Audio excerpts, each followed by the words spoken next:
Leave it all away.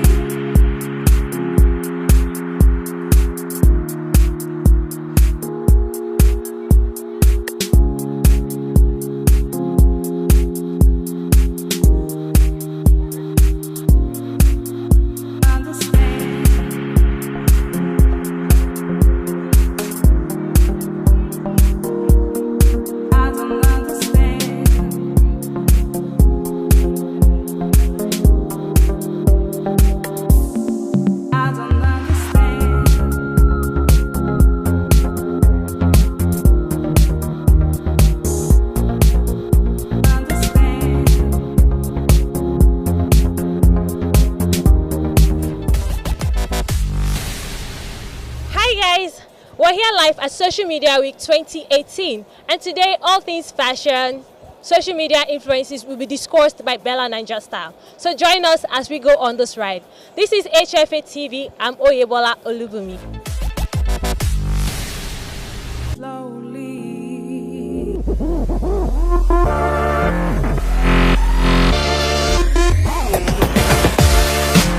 When I started Joe Biden's, when we started, and I did say that I felt that I sort of knew what women wanted to wear. I think it's at that point in time I sort of knew what I wanted to wear. I think that we were. I think things. It was. I always call it that period that I started to design. It was sort of a reawakening of fashion in Nigeria. I don't know if it's a reawakening or an awakening. Leave it all away.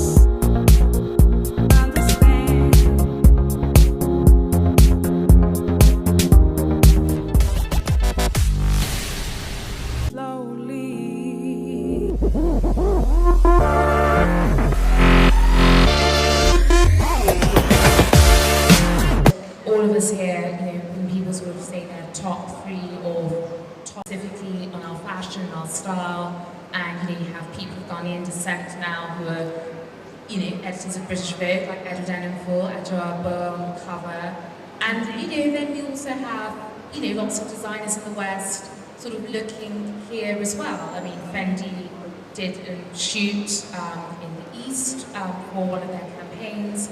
And also, one can't mention them without mentioning the whole Stella McCartney matter. So obviously, she has created a collection which has Ankara print. It's now sold in Harrods. It's for quite a lot of money. And you went onto social media, and can you tell us a little bit more about why you did what you did for those who haven't seen it? It's 2 nights. Tell the story. I thought, wow, this is incredible. I was quite emotional as a Nigerian designer who has been doing this for quite a few years, and the fact that the dress was in one of the in a really high-end store. I think that just got me a little roused up, and so I posted about the dress and saying that, what upsets me is that instead of, the authentic thing that is here, we see copies everywhere. I cannot remember my words, and I said that every Ankara piece in that collection is a joke. I said something like that. But I think that it wasn't, I think some people, I think it's got out of hand. But I do think it has started a very important conversation. Yeah, I think so. I mean, I've been designing for 14 years now, and I respect every designer. everywhere in the world, because I do know what it is. Someone like Stella McCartney, of course, has been designing for years, even before I ventured into fashion design. So of course I respect her. Of course I'm not trying to drag her name or anything like that. However, I think that for me, as a Nigerian designer who has worked with the Ankara fabric, and yes, I do know that there is the argument about Ankara wax belonging to Nigerians. Of course, we know the history of it. But one thing I do know is that inspiration has been taken from here and has been exported. And so, for me, what is upsetting, or what upset me, is the fact that, you know, these things are seen here. We continue to, I feel, pander to the international market. However, I do understand that there are certain brand names that I guess are more visible, and so even if they're going to do exactly what I do, it would be them that will get that spot in the store that I you know. And this, I think the whole thing sort of makes me want to talk about something else, which is that as Nigerian designers, our industry, and even the African fashion industry as a whole, we need to look inwards now. I think it's important that instead of looking for the global, international recognition, which of course will come, and which of course doesn't diminish our vision. It all away.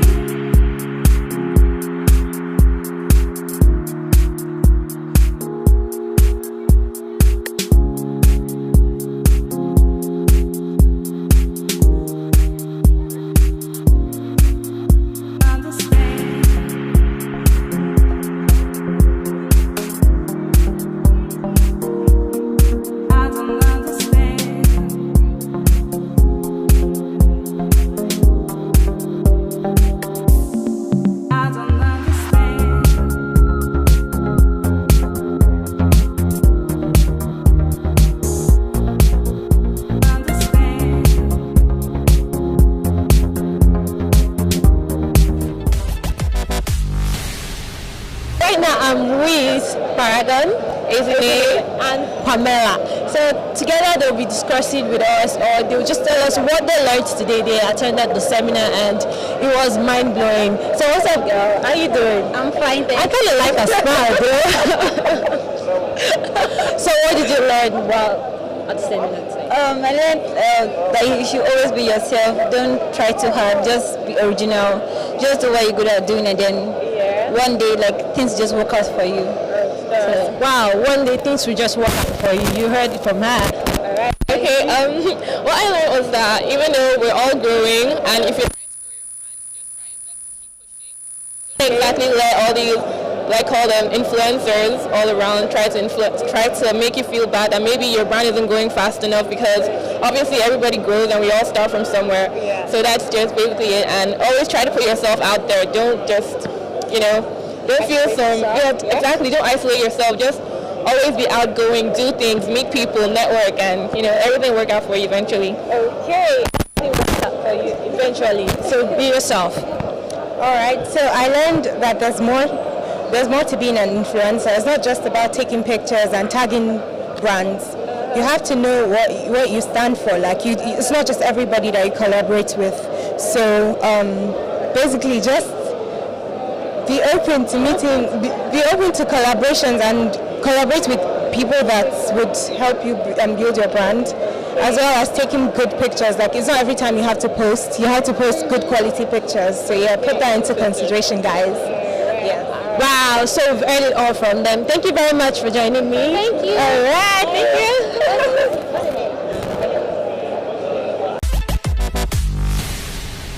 you. Media Week, you've used a platform which all of us have, a device, a phone, something where we can read and see these things. And you've sort of used the power of your voice. I mean, you have, substantial followership on your own handle and also on your various business handles. So by you calling it out, it's really important, because it's also added with gravitas, because you're someone who's actually in the industry. It's not just someone on the sidelines. But also picking up on two things that you said, which is, first of all, price points and being considered on a par, because I think that one of the things that both designers here in Nigeria and if we look at the wider African context is are luxury brands being considered on a par of luxury anywhere else in the world? And I think that's a really important point that you touched upon, which is, why is it that someone might think that something from somewhere else should be cost less or more? But also something that I wanted to sort of put to you, which sort of ties in with Dapper Dan's work with Gucci. And he sort of collaborated with them, so rather than sort of them copying him, they actually opted for a bricolage type sort of setup, where it's like, okay, we want you in, you're going to be in the studio with us, we're going to create together, rather than someone coming to your shop and taking pictures on their iPhone and Bob's your uncle, oh, this looks awfully similar. Having our production costs ever increasing, and we see that you have to price what you do somewhere. And the thing is, we know the work that goes in. Our materials are expensive. We're constantly, it's a lot of things we buy. Nothing is made, hardly anything is manufactured here. We're importing everything. And all these things are added to the costs at the end of the day. Now, apart from all this, as a designer, I am giving you quality. Top quality. The finishing is quite expert to the extent that we can do it here. It all away.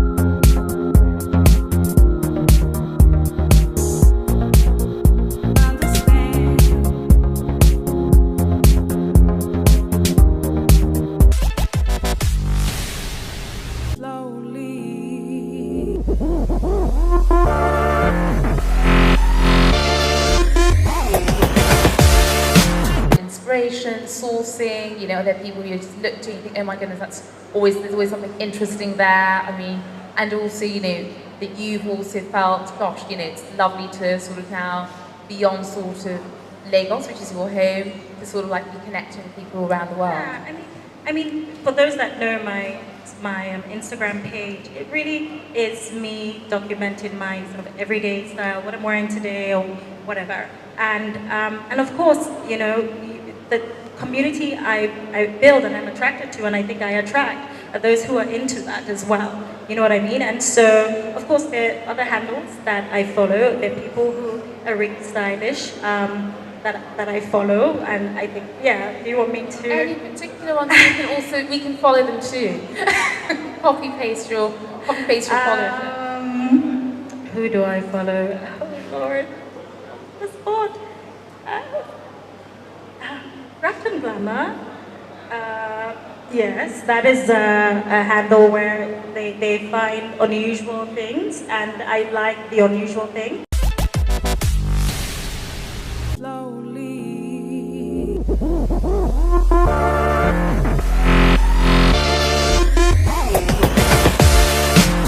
I mean, for us also, it sounds, let's sort of take this back, sort of like, on a kind of space of how people perceive I do know that there is, I guess Instagram has created for me in its own way some sort of sphere of influence.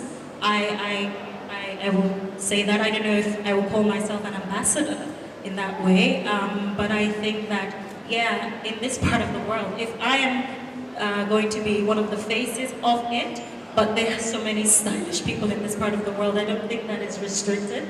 Of course.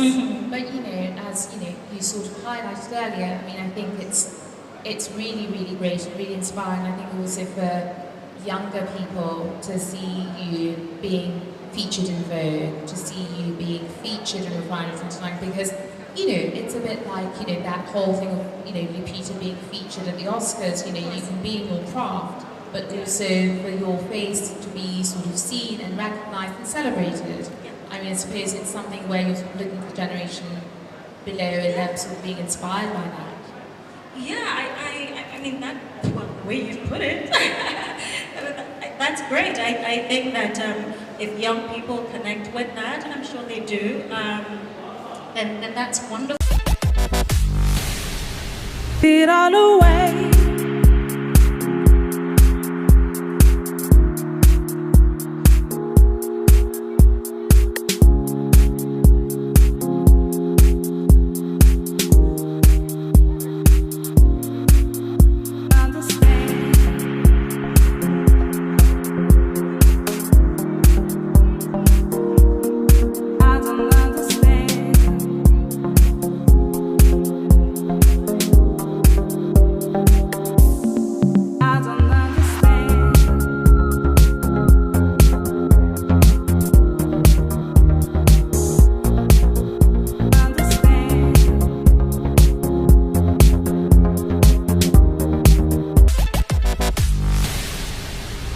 With me, the pretty Mary. That's what I call her. She's really pretty, you know. How you doing? I'm fine. How are you? I'm very well. I like your glow up, you know. Thank you. Thank you so much. Candy beats on the beat. Yeah. Okay, so we've learned so much today. What would you say? What would you qualify fashion? In your own words, how would you define fashion? I think fashion is things that are happening all around. It doesn't just have to be about clothes or outfit. It's a general thing. It has to do with travel, it has to do with food. Everything can be fashionable. You can have fashion on a plate, you can have fashion in everywhere. So fashion for me is all around me. Anything that I have that looks good, that looks aesthetically appealing, that's fashion for me. Okay. Yeah, as an individual, we all have styles that inspire us. So for you, what inspires your style? What inspires my style? There's so much that inspires my style. I wouldn't say one person or one thing. I feel like my mood dictates my style a lot of times. A lot of people inspire me.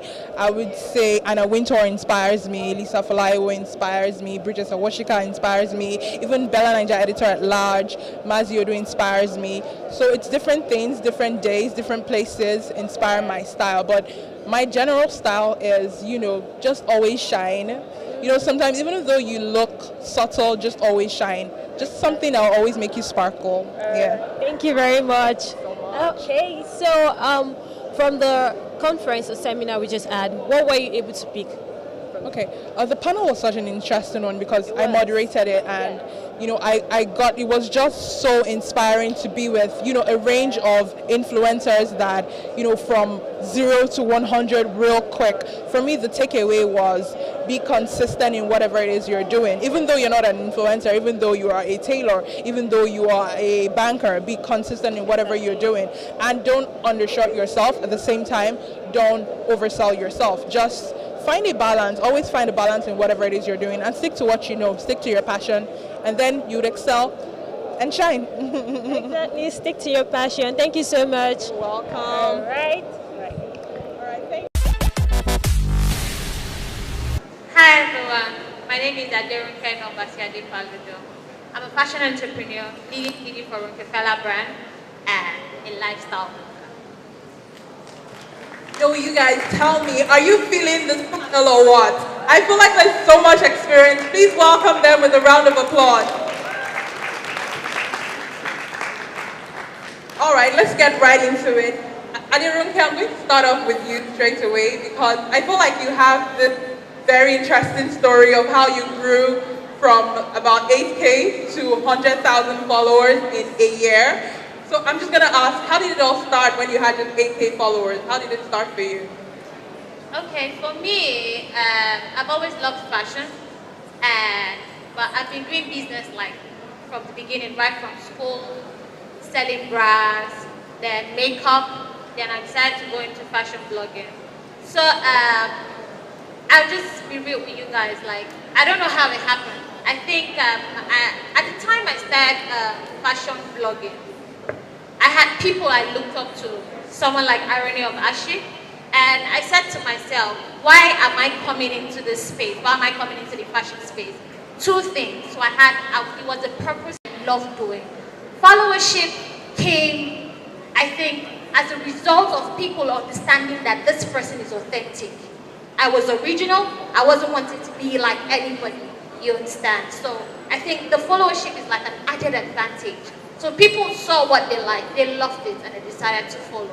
And yeah, I started July 1st. It's not even up to, I started July 1st, 2016. I'm not 2 years in blogging, and yeah, here we are.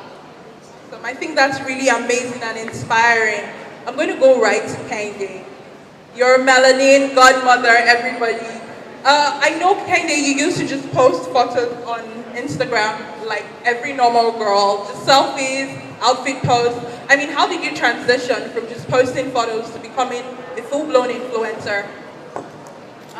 It's so funny because I never really thought I would be saying that I'm an influencer as an entrepreneur, but I moved to Lagos about 3 years ago, and I've just been shuttling back and forth from Chicago to Lagos.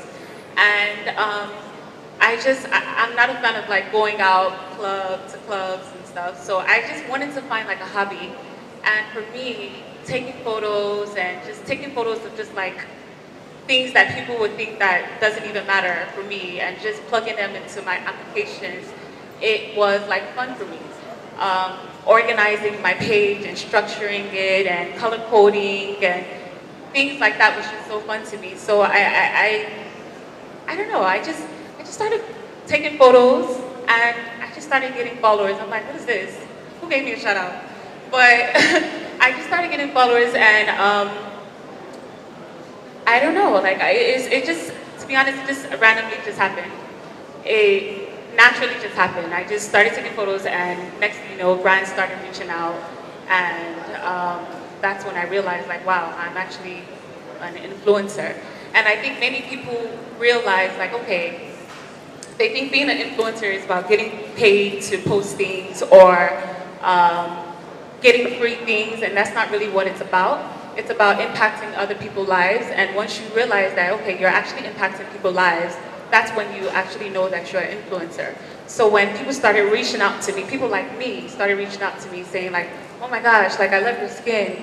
You know, what do you use to moisturize your skin? How do you maintain your darkness, and how do you embrace your color?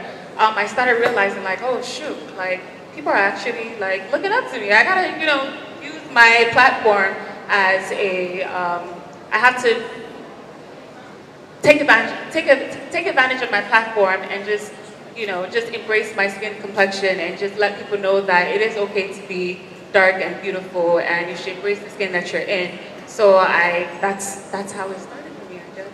Amazing. I mean, what I've heard so far is it just came naturally to Aderonke and to Kende. They weren't really making an effort.